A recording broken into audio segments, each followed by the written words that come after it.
नमस्कार दोस्तों, स्वागत है आपका। यूरोप और वेस्टर्न कंट्रीज ने भारतीय मालवाहक जहाजों को अपने अपने पोर्ट पर रोक दिया है। भारतीय जो माल जहाज हैं वे अपना माल लेके यूरोप और रशिया के लिए निकले थे, लेकिन उनको यूरोप वालों ने अपने बंदरगाहों पर रोक दिया है क्योंकि उसमें रशिया का माल भी भरा हुआ था। एक समय भारत और रशिया बहुत अच्छे मित्र थे, आज भी हैं, लेकिन अब वो वाली बात नहीं है जो सुबह संघ के समय में थी। लेकिन फिर भी भारत आज भी रशिया का खुल के साथ दे रहा है। पहले भारत रशिया का साथ खुल के नहीं देता था, लेकिन आज भारत दुनिया के सामने आ गया है, वो भी खुल के साथ दे रहा है रशिया का। लेकिन भारत को अब इसकी कीमत चुकानी पड़ रही है क्योंकि वेस्टर्न कंट्रीज ने रशिया के खिलाफ सैंक्शन लगा रखे हैं। वे नहीं चाहते कि रशिया को किसी भी माल की सप्लाई हो, रशिया के लोग भूखे मर जाएं। लेकिन भारत ऐसे में रशिया की मदद करने के लिए सामने आया है क्योंकि रशिया ने भारत से कहा था कि भारत हमको अपना खाना और दवाइयाँ भेजे, क्योंकि रशिया में इस समय खाने की बहुत किल्लत हो रही है और वहाँ पर दवाइयाँ भी नहीं मिल रही हैं। ऐसे में रशिया में जो वेस्टर्न ब्रांड थे, जो कि कपड़ों के ब्रांड थे या खाने पीने के ब्रांड थे, जैसे कि मैगी, नेस्ले, कैडबरीज, नाइकी और जो उनके और फार्मा सेक्टर्स थे, वे सब रशिया से पुल आउट कर गए हैं। ऐसे में रशियन लोगों के पास कुछ भी खाने पीने का सामान अब बहुत कम मात्रा में बचा है, जिससे कि रशियन लोग अब बहुत परेशानी का सामना कर रहे हैं। ऐसे में उन्होंने भारत को याद किया है क्योंकि भारत के पास दोनों ही चीज़ें हैं। भारत के पास खाना भी है, भारत के पास दवाइयाँ भी हैं।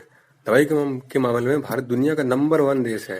भारत में दुनिया की नंबर 1 ब्रांडेड और नॉन ब्रांडेड यानी कि जेनरिक दवाइयाँ बनती हैं। जेनरिक दवाइयों के मामले में भारत दुनिया में नंबर 1 है। दुनिया के हर देश, यहाँ तक कि अमेरिका भी भारत से जेनरिक दवाइयाँ खरीदता है। जेनरिक दवाइयों का फायदा यह होता है कि वे सस्ती होती हैं और ऊपर से उनमें क्वालिटी वही होती है जो ब्रांडेड दवाइयों में होती है। भारत में ही अमेरिका से बनी हुई और अन्य यूरोपीय देशों से बनी हुई ब्रांडेड दवाइयाँ आती हैं, जिनका दाम बहुत ज़्यादा होता है। तो भारत क्या करता है, दुनिया के सभी देशों को जेनरिक दवाइयों का एक्सपोर्ट करता है। और भारत की जो एक्सपोर्ट मार्केट है वह अफ्रीका, साउथ अमेरिका, यूरोप, यहाँ तक कि रशिया में भी बहुत ज़्यादा है। तो इन देशों में भारतीय जो जेनरिक दवाइयाँ हैं उनकी डिमांड बहुत ज़्यादा रहती है। इसका एक उदाहरण हमने देखा था कोरोना की फर्स्ट लहर में। फर्स्ट लहर में क्या हुआ था कि हाइड्रोक्सीक्लोरोक्विन नामक एक दवाई थी जिसको कि यह बताया गया था कि यह कोरोना में कारगर है। तो उस समय उस दवाई की शॉर्टेज हो गई थी दुनिया में, और उस दवाई को सबसे ज़्यादा कौन बनाता था? भारत। तो भारत ने पूरी दुनिया को ये दवाई सप्लाई की थी। यहाँ तक कि अमेरिका के राष्ट्रपति डोनाल्ड ट्रंप ने भी भारत को कहा था कि आप हमें ये दवाई दें, नहीं तो हम आप पर सैंक्शन लगा देंगे। लेकिन भारत सैंक्शन से नहीं डरा। भारत ने कहा कि हम पूरी मानवता के लिए पूरी दुनिया को दवाई देंगे। तो भारत ने पूरी दुनिया में ये दवाई सप्लाई करी थी। ऐसे में रशिया को भारत की याद आई है। भारत रशिया का पुराना मित्र है, तो भारत के लिए एक बहुत बड़ी अपॉर्चुनिटी है कि भारत रशिया में अपनी दवाइयों का जलवा बिखेर दे। वैसे भी भारतीय दवाइयों की डिमांड दुनिया में हर जगह ही है, लेकिन रशिया में जब तक वेस्टर्न फार्मेसी थी तो भारत का वहाँ पर जो फार्मेसी को अपना पैर रखने में दिक्कत हो रही थी। अब भारत को एक मौका मिला है क्योंकि वहाँ के जो स्टोर्स में खाली पड़े हैं, चाहे वे खाने के हों या दवाइयों के हों या कपड़ों के हों या किसी और आइटम्स के हों, वहाँ पे कुछ नहीं मिल रहा उन्हें। यहाँ तक कि वहाँ पे जो सैमसंग के फ़ोन थे या आईफोन थे, उनके भी स्टोर सब खाली हो गए हैं।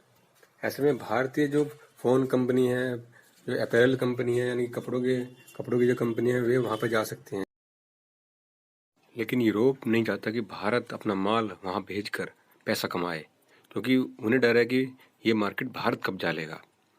तो उन्होंने क्या किया है कि भारतीय जो मालवाहक जहाज थे उनको रोक दिया है अपने बंदरगाहों पर। भारतीय मालवाहक जहाज वहाँ कई दिनों से खड़े हैं, लेकिन कुछ नहीं कर पा रहे हैं क्योंकि उनको निकलने नहीं दिया जा रहा है। भारत ने कहा है कि इनमें रशिया के लिए दवाइयाँ और खाने पीने का सामान है, लेकिन यूरोप वाले उनको छोड़ नहीं रहे हैं और उल्टा भारतीय जहाज़ों पर पेनल्टी लगा दी है। तो ऐसे में अब भारत सरकार ने क्या किया है कि जो हमारे जहाज़ थे उनको वापस लेके आए हैं और उनको अब अपने जहाज़ों में वापस ला के जो उनका सामान था वो एशिया से लेके जा रहे हैं। यानी कि अब जो हमारा बंदरगाह था चाबहार पोर्ट, वहाँ से लेके हम जा रहे हैं। उस चाबहार पोर्ट से हम अपना माल सप्लाई कर रहे हैं ईरान के रास्ते वाया अजरबैजान होते हुए।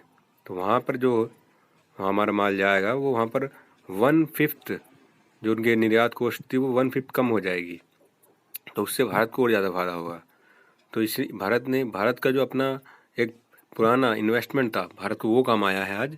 तो इससे ईरान भी खुश हो गया है, क्योंकि चाबहार में जो ट्रैफिक आने लगा है तो उससे चाबहार पोर्ट की आमदनी बढ़ गई है। तो अब भारत को यूरोप पर डिपेंडेंट होने की ज़रूरत नहीं है, क्योंकि भारत अब रेल से और उसके बाद फिर रोड से, उससे पहले समुद्र से अपना माल लेके जाएगा, जिससे भारत को अब यूरोप के ऊपर निर्भर रहने की ज़रूरत नहीं है। तो भारत ने इसका एक अच्छा तोड़ निकाल लिया है। आपका इसमें क्या मानना है? क्या भारत ने ठीक किया या भारत ने सही नहीं किया? और भारत एक और काम कर रहा है कि भारत जो है अब चाइना से होते हुए भी अपना माल लेके जा रहा है, क्योंकि चाइना भी तैयार हो गया है भारतीय माल को अपने पोर्ट से तो रशिया ले जाने के लिए। उधर भारत ने तुर्की से भी बात कर लिया है, तुर्की से भी भारतीय खाने पीने का सामान, सब्जियां, फल वगैरह और दवाइयां भी अब तुर्की के रास्ते भी रसिया जा रही हैं। इससे भारत को बहुत फ़ायदा हुआ है। भारत ने बहुत कई सालों से चाबहार पोर्ट पर काम किया है, तो इसलिए अब आपका क्या मानना है कि क्या भारत ने सही किया रसिया को माल पहुंचाकर या नहीं किया? आपका इसमें क्या मानना है? जो भी आपकी सोच है वो आप कमेंट में लिखकर बताइए।